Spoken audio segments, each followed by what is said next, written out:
brain is not working correctly. But mine is. So this is when I'm going to take over and try to get this shit done without his help. Look, we need your help. Yes, you and your other yous and all your friends. And your mothers and your grandmothers and your babies on. Yes, and why? Because Kevin and I, thanks to you folks, got selected to be put in a YouTube promotion. Yes. So it's us, our channel that you guys love and watch and, come to so much. Yes. Versus 3 other people. Yeah, you guys always talk about how you promote us. Now it's the time where you can really promote us. We really need you guys to help us out. And what you can do that by going to youtube.global.blogspot.com. We will have it everywhere for you. It'll be behind us. It'll be in the description. We will make it easy. Come see us on Facebook. I'm easy to find. Kevin's easy to find. We have an Uncut Sports on Facebook. We're on Twitter. You need the link. I will get it to you. I will come to your house and hand that shit to you on a piece of paper. If you guys can just take a little bit of time and go visit that link and go over there and vote for us. We're up against 3 other channels. If we can win this contest, we got a week to do this, people, then we will be on the featured page. We'll be part of the Rising Stars on YouTube. So we're glad you guys got us this far, help us get us over the hump, and get us onto the front page of YouTube. Now, we're going to do our UFC 135 coverage, and you guys should be just happy that I've been able to complete a sentence. Yes. Because we've done 18 takes because George is like, what are you doing, Kevin? Yeah, he's sleeping. So if you don't like the show where I talk a lot, you might want to tune into another show because I think it's going to be dominated by me tonight. It is. Kind of like Jimmy's mom. Now, the UFC 135 will be in Colorado. Yeah. Now, I proposed the question to you. Those guys going to be fighting with the altitude. Right. Is that going to be a problem? You think that's going to come into play? And if it is, do you think these guys were smart enough to get there maybe a couple weeks early? I think that anybody knows if they're going to be at a high altitude, they prepare for that. I mean, you're talking about elite MMA athletes. I'm thinking their camps were saying, okay, this is where you're going to be fighting. We're going to have to be prepared for this. I'm not too sure how that works. I'm not too savvy on how long you have to get out there beforehand. I think that you probably have to be trained in that atmosphere for a while. I remember some guys went out there like 3 weeks prior. Well, the reason I say that is because the first fight of the night is 2 big men. Two heavyweights, Mark Hunt and Ben Rothwell. Ben Rothwell, for you folks who aren't familiar with him, made a big name in the IFL, was this highly touted heavyweight over there.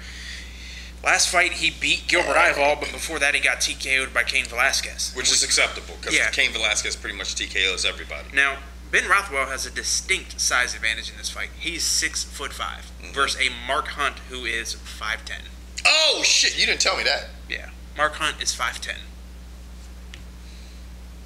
That Mark's a sawed-off midget, Shorty. Yeah. I mean, I'm not going to tell you that, Mark, that you're a sawed-off midget, but Shorty. Mark Hunt has had 20 MMA fights and over 40 kickboxing fights. So he's not new to the fight game. He's been at it a while. He's fought Gegard Mousasi. He's fought Alistair Overeem. He's fought Fedor. And the most important question is, did he beat any of them? No. Yeah. But his vertically challenged ass lost every one of those fights. And I have a feeling this one's going to go the same way. Yeah. I have a feeling Ben Rothwell's just going to beat him. With all due respect to Mark Hunt, because anybody that steps in the MMA ring is the man and quite the athlete, I just don't see this going this way. Nope. I see Ben Rothwell ending this in the first round. Right. Now, real quick, the next bout features a guy, one of the brothers, who has not been in the news as much as his other brother. That would be Nate Diaz. Right.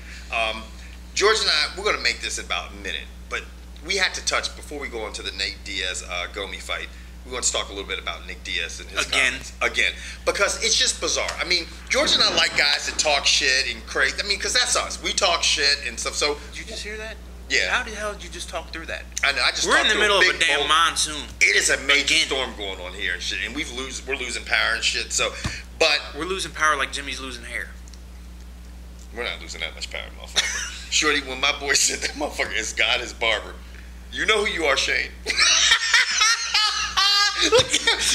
Anyway, so Nick Diaz, right, is running off at the mouth again because that's what he does. He does. But this time, I can't back you, dude. I can't get behind you. I can't get behind your actions. And look, I got a guy who's been sending me emails, said he used to train with you. Really good. Good friend of yours. Good family setup. Good everything. I'm sure Nick Diaz and Nate Diaz, we could sit around with those brothers, drink beers, and laugh our ass off. Only in Stockton. Yeah, if they can't leave Stockton, from what I understand, if they get nervous, like Nick said, look, they told me they were going to come to me. Right, but you can't go out. He's basically caught out, and George and I are the farthest things from GSP Nut Huggers, okay? But you can't go out. Nick Diaz just went on the record and basically called GSP a bitch. Okay, you can't go out and call this man a bitch because he didn't come to your defense. You're gonna blame another man for your shortcomings. That's some weak ass shit in any fucking realm. I mean, that's just weak as shit. Did you guys hear that crazy shit? George just shit his drawers. We're in a nasty thunderstorm, but basically, you're not gonna be able to blame another man for your decision. I'm about to blame that for me leaving. It's a fucking nasty storm out. But anyway, he's going on the record and saying GSP's a bitch. He should have defended him. You know, basically, GSP doesn't want to fight me because he wouldn't stand up for me. No. Pick up a mirror. Look at that mirror. That is the person you need to man up and blame. Because let me tell you right now, Dana White has done some irrational things. Right. But I would have a feeling if you would have stepped up to the plate and been like, you know what? I screwed up. I have a problem. I need help. Yeah. You haven't done any of that. Yeah. You want to blame everyone else. Dana White's going to try to make a big money fight happen because it makes his fucking pockets fatter. You know, Diaz is, I mean, and you're sitting there attacking a man. I mean, obviously you're attacking an athlete like GSP. The one thing that GSP does have is a tremendous amount of class. Right. That's why he is a fucking Under Armour athlete. Gatorade. He's Gatorade athlete. Pepsi. Because he's a classy Canadian guy. athlete of the year. Yeah. I mean, dude, you're barking up the wrong tree. He's not going to stoop to your level. Nope. He's not going to lose endorsements over fucking getting a piss battle over nothing. Right. A guy that he's never going to fight now. Now, let's talk about his brother. Nate's got a problem. He's lost his last 2 fights. He's got his brother talking trash. He lost to Roy McDonald, and then he got fucking bent over about the dong. Right. And now he's got to fight Takanori Gomi. Which Takanori Gomi's not doing a whole lot better. He's 1-2 since coming to the UFC.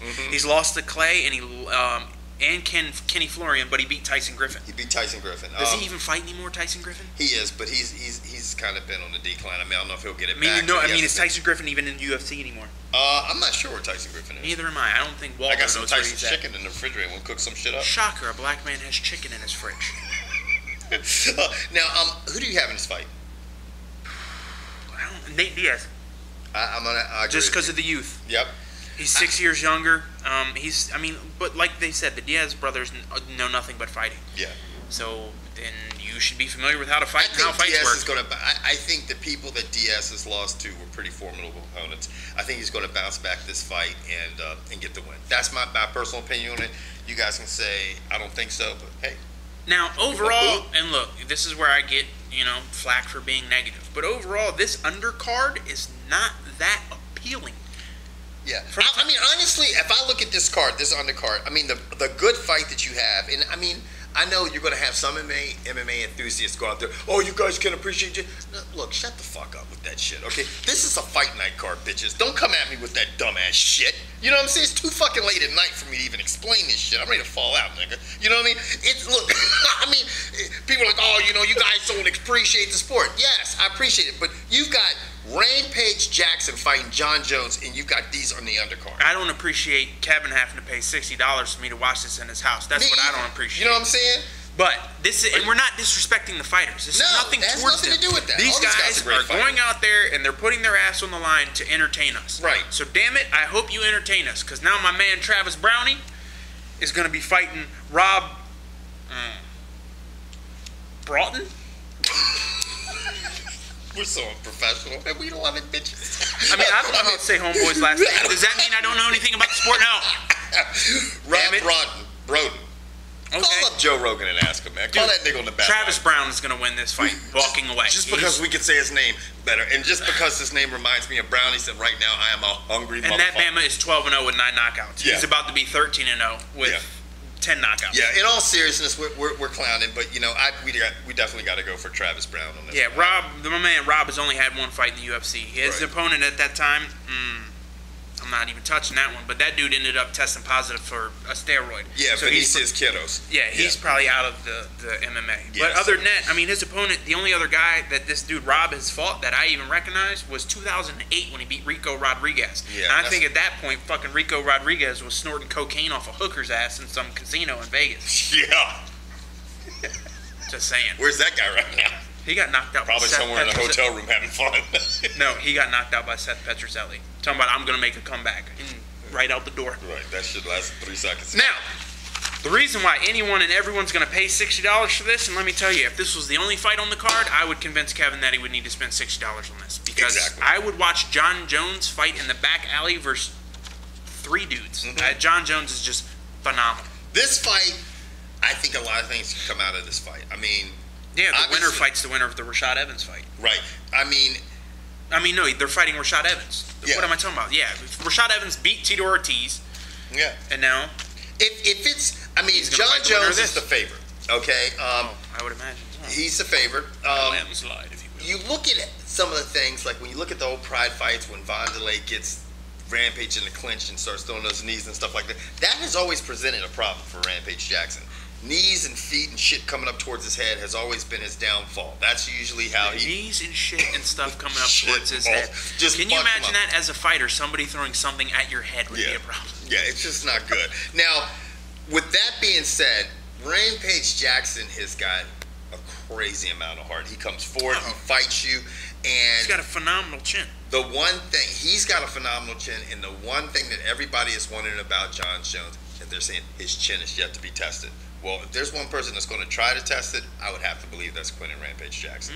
He's going to try to get him the inside. He's pretty good about blocking shit. And if Jon Jones has a huge reach advantage, but if he allows Rampage 11.5 inches. 11.5 inches. Yeah. That's almost a foot. That's almost. God dang, that is a long ass. That's crazy. A foot. That's like a big ass sub, shorty. From Jersey man. Yeah, man. Them motherfuckers are good too. But if he does allow Rampage to get in the inside, then that could present some trouble for this guy. Because you know how I see that going? If Rampage does come inside, clinch him up, and then he's going to catch some knees, some elbows. Here's my thing. I don't see how Rampage could win that fight. Now, with that said, the one thing we all understand about MMA, when you step into that ring, you have a puncher's chance. Yeah. And Quinton throws, as Jimmy would say, heavy hands. Yeah. The man throws bricks. He throws cinder blocks too. We will find out. Grenades, and RPGs, and all kinds of shit. I'm just saying. Motherfuckers on the A-team is a reason for that. Put it this way. Rampage has 8 losses, and he's only been knocked out 3 times. That's impressive unto itself as well. Because, that means his head, that big old block head of his, is still rock hard. Yeah. Now, with that being said, I agree with everything. You kind of look at both sides and what could happen and stuff like this. This is probably Quinton Jackson's toughest fight of his entire career. Yeah. Toughest opponent, let me put it that way. Yeah. I can't remember. I mean, I know it's happened. I can't remember the last time I saw. Last time you saw Jon Jones go to the last few fights? He's just ended pretty quickly. If I was to pick a winner and a round, and we want you guys to pick a winner and a round, what do you got it? Jon Jones round 2. That's exactly what I was going to say. Because I think the first round is going to be a lot of posturing and feeling each other out. Jon Jones is probably going to want to get Rampage to throw a punch, and Rampage is probably going to want to get Jon Jones to throw a punch. So the fans are going to start booing, and then we'll see what happens. Yeah. I can't see this fight going. First of all, it's going to be a 5-round fight. Yeah. It ain't going. It's not going 5 rounds. That would flip me out. I want to know what the fucking odds are in Vegas for this fight to go 5 rounds. They got to be crazy. Could you imagine putting some money down, hoping that it would go 5 rounds? I'm gonna tell you right now, Jon we Jones get one more grumble of thunder or one more lightning bolt, it'll be you in this remote. That's right. But before you guys, and we say goodnight to you guys, even though you're gonna be watching this in the middle of the day. What do you think about women's MMA? No, YouTube. Because when George says that, that's when the button goes off. But before you guys leave, youtube.blogspot.com. Go vote for us. And for all you people, look us up. Yeah, just come on, please. And tell some friends, man. Do some networking for us, man. Damn, God. Facebook, Twitter. Don't be lazy on us. I know y'all rolling your eyes. Man, I don't feel like doing that shit, man. Copy and paste. But they'll be the same motherfuckers. Be like, give me a shout out, Kevin. Yeah. Go to blogspot.com. Come on, man.